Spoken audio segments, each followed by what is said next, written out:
கிட்டு இவங்கெல்லாம் அதிகமான சாபங்கள் விடுறவங்க. அதே மாதிரி வந்து இவங்க எல்லாமே வந்துக்கிட்டு தனக்கு தானே முடிவெடுத்துட்டு அவங்க வாழ்க்கையை வந்து செஞ்சவங்கன்னு.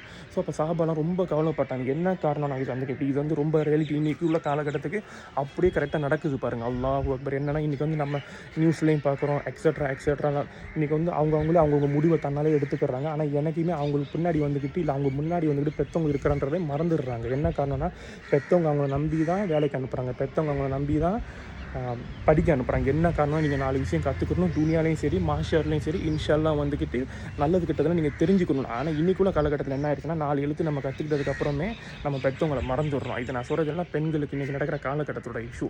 ஒரு நாளைக்கு ஒரு டாபிக் இன்றைக்கி இந்த இஷ்யூ.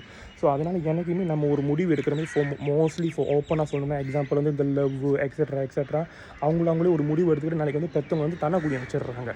இதனால் என்ன ஆகுதுன்னா அவங்க போயிடுறாங்க. ஆனால் கடைசி காலத்தில் அவங்க பெற்றவங்க வந்து அவங்களால வந்து வெளியில் தலை காட்ட முடியாமல்